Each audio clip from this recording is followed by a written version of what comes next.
Olá, bom dia. Hoje nós vamos começar o programa falando só de notícias boas. Vamos conversar sobre a Universidade Estadual do Maranhão.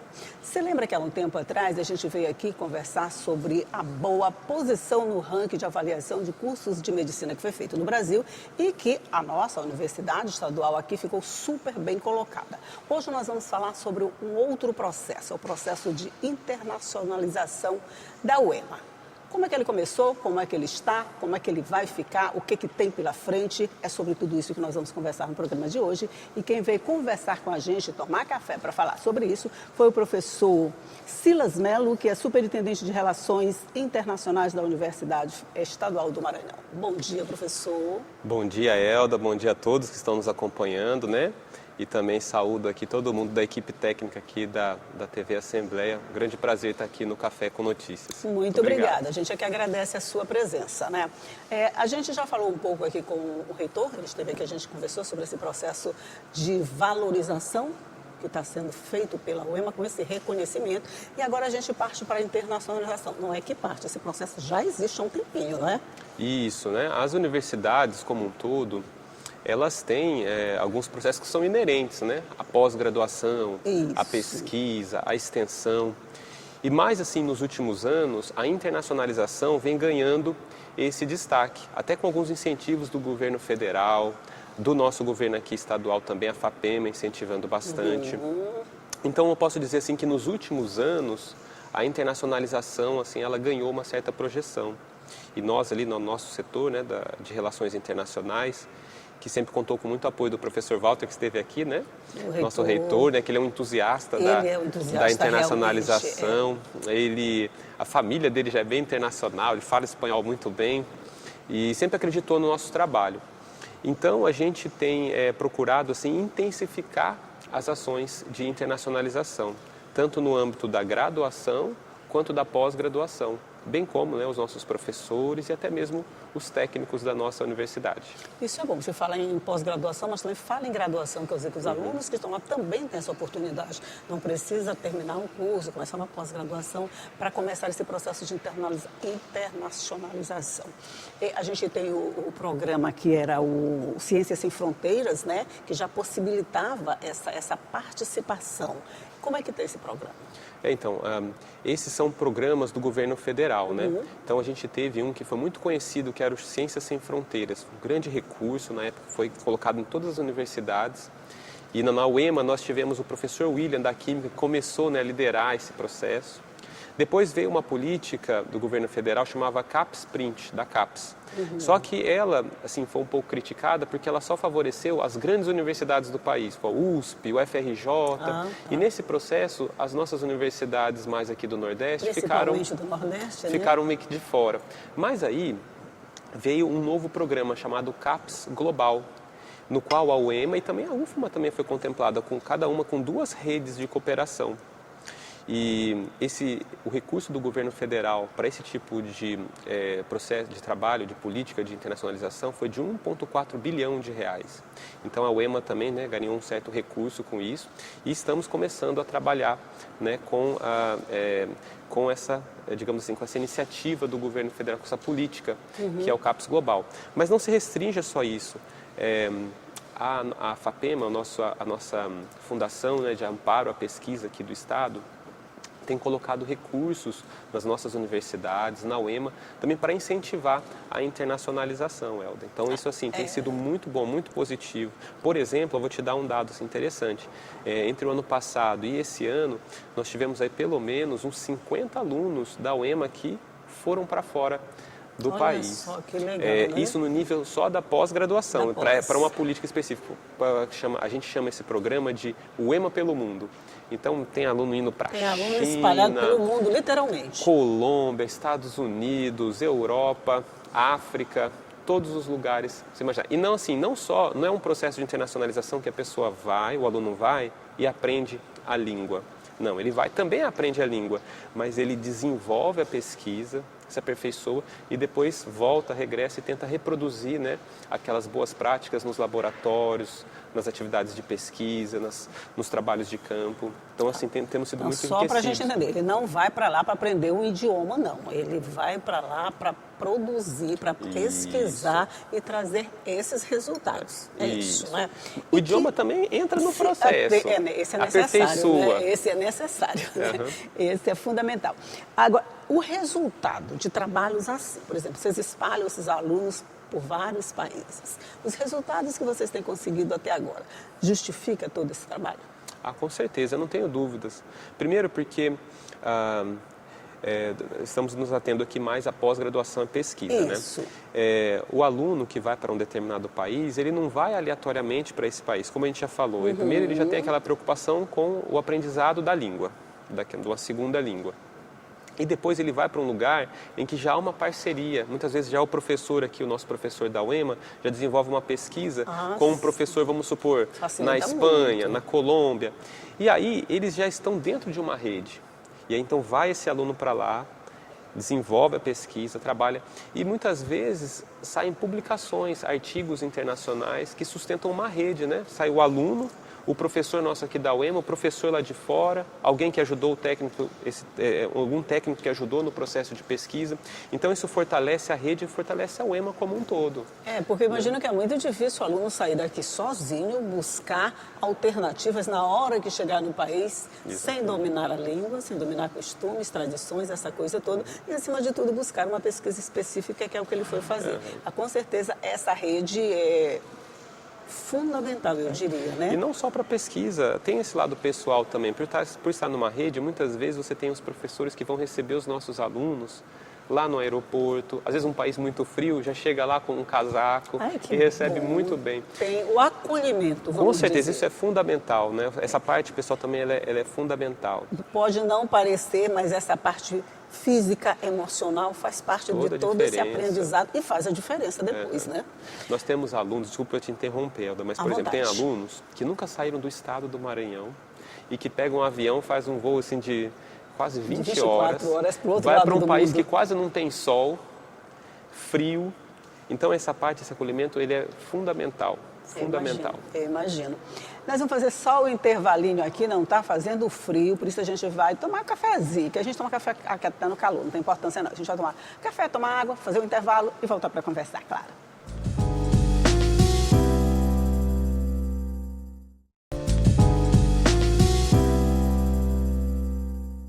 Já estamos de volta conversando aqui sobre esse processo de internacionalização da Universidade Estadual do Maranhão, os resultados que estão sendo conseguidos até agora. Eu estou conversando aqui com o professor Silas Mello, que é superintendente de Relações Internacionais da Universidade, para ficar sabendo um pouquinho mais a respeito. A gente está falando muito dos nossos alunos partindo para outros destinos, buscando pesquisas, buscando resultados e trazendo isso para cá. Mas o inverso também acontece, né? Eu imagino que seja uma rede uma via de mão dupla, né? À medida que a gente manda para lá, a gente recebe aqui também. Isso, com certeza. Tem um termo técnico, eles falam assim, né? Mobilidade out, né? Que é o indo para fora. Isso. E tem mobilidade in, que são os alunos vindo. E aí a gente tem, né, alunos chegando tanto no âmbito da graduação quanto da pós-graduação. Na graduação, nós temos, sobretudo, uma política que é o PEC-G. Temos alunos PEC-G que a gente fala, que é um programa do Ministério das Relações Exteriores e as universidades que têm aderência e que querem, né, ofertar. Então, todo ano a gente oferta ali algumas vagas e vem alunos de fora. Então, nós recebemos alunos, sobretudo, da América Latina, Caribe e da África, para graduação, né, para cursar aqui arquitetura, veterinária, história, enfim, os nossos cursos. E na pós-graduação nós temos vários programas, não um só, né? Por exemplo, tem um que se chama GCUB-MOB, que os programas de pós, eles ofertam, né, uma cota de bolsa do programa para um aluno internacional que vem. Então, nós privilegiamos o que a gente chama de relação Sul-Sul. São países do Sul, nós somos um país considerado do Sul, com países do Sul, que são pessoas, alunos que vêm da África e América do Sul. Mas a gente está aqui no mesmo hemisfério, está todo mundo mais parecidos. Exatamente. Mesmas condições. Não que exclui os alunos do Norte, temos alunos que vêm de fora, mas aí, nesse caso, a gente não oferece a bolsa para eles. Eles têm recursos, né? Então eles vêm com os recursos deles. Entendi. Os recursos são oferecidos para aquela parte de alunos que realmente vão precisar desses recursos. Quem não precisa, usa os seus e traz. É isso? Exatamente. Existem áreas em que são mais, vamos dizer assim, mais procuradas, elas são mais incentivadas, os alunos estão mais naquela, ou é tudo quase igual, todo mundo está procurando interesses em todas as áreas? Em relação aos alunos de fora que vêm, eles têm os mesmos interesses dos nossos alunos brasileiros. Por exemplo, áreas como medicina, muito procuradas. Muito procurada, né? Muito procurada. Acho que medicina é concorrida aqui em todo lugar do mundo, né? É incrível, né? E aí nós temos algumas áreas em que a UEMA, digamos assim, ela tem programas de excelência. Por exemplo, a medicina veterinária, ciências agrárias, que a UEMA é referência, né? História, geografia, são áreas que a UEMA, tanto no nível de graduação e pós-graduação, né, é reconhecida nacionalmente. Essas áreas, pelo reconhecimento e já ter professores com certo renome, elas atraem, né, esses alunos internacionais. E em relação aos nossos alunos, algumas áreas naturalmente já são internacionais. Por exemplo, a UEMA tem um curso de Relações Internacionais. Então, os nossos alunos de graduação, muitos deles já vão para fora, já se entram em rede. Teve uma aluna nossa, por exemplo, no final do ano passado, que ela aplicou para uma bolsa e foi para a França, assim, com tudo pago, e, enfim. E assim, igual no caso dela, que é uma aluna que chama Ana Lúcia, se eu não me engano, ela foi para a França, ficou um mês, depois voltou, foi para a COP. Então, assim, nós temos muito depois pelo perfil do aluno. Caminho, né? Fica mais fácil você procurar novos caminhos. Abre o primeiro, fica mais fácil procurar novos caminhos. A partir desse interesse, desse crescimento, com esses cursos que são, vamos dizer, mais procurados, onde os resultados são maiores, isso implica também vamos dizer, uma expansão maior desse curso dentro do próprio Maranhão. Quer dizer, a universidade, ela busca aumentar ainda mais esse leque de atuação de cursos que são mais procurados? Sim, a gente procura, sem prejudicar também a procura que nós temos aqui no nosso estado. Por exemplo, do aluno... Eu falo aqui no estado, por exemplo, tem medicina, tem as ciências agrárias, como você falou, que são cursos que, de alguma forma, eles geram mais interesse. A partir desse interesse internacional, tanto dos alunos que estão aqui quanto dos que vêm de fora, a gente pode aumentar ainda mais o nosso leque de aperfeiçoamento dentro do estado? Eu acredito que sim. Primeiro por um processo endógeno, né? Imagina já esses programas mais internacionalizados, você já tem esses professores dialogando, então tem uma rede. Às vezes vem um aluno internacional, vem para cá. Às vezes esse aluno tem dificuldade de falar o português. E existe um acolhimento, né? Os maranhenses, nós somos muito assim, né? Recebemos muito bem. Então os nossos alunos têm toda uma preocupação, muitas vezes, de querer se comunicar e se conectar com esse aluno internacional. E aí vem um aprendizado, às vezes, de uma segunda língua, do espanhol, do inglês. Acabam aprendendo, sim. E aí, às vezes, ele estava inseguro, assim, não, eu nunca vou sair, imagina ficar 1 ano fora do país, sair daqui perto da minha família, para fora. Então ele fala assim, poxa, mas esse aluno, essa aluna veio de fora e veio aqui, nossa, como que foi corajoso, né? Eu acho que eu vou também tentar. E ele se arrisca mais. Isso. Então já começa de dentro, né? E acho que de fora, assim, para nós, assim, da gestão e até mesmo para os formuladores de políticas públicas, eles veem, né, que esse processo de internacionalização, ele digamos assim, ele é a tendência. Hoje o nosso mundo está cada vez mais globalizado. A gente vem para cá, liga a rádio, tudo. Só, né? Questão de guerra, questão de acordos internacionais e multilaterais. Essas questões internacionais estão cada vez mais à tona. E isso não exclui a universidade, né? Então a universidade também está cada vez mais internacional.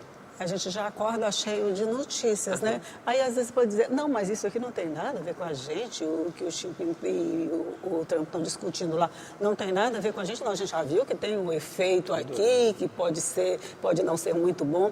Quer dizer, de alguma forma está todo mundo conectado e essa internacionalização, principalmente do pessoal que está na universidade, facilita isso. Na hora que busca novas alternativas para problemas que estão surgindo a partir daí, né? Sim, com certeza. Mas assim, o processo de internacionalização também, a gente sabe que por algum aspecto ele é difícil porque é caro.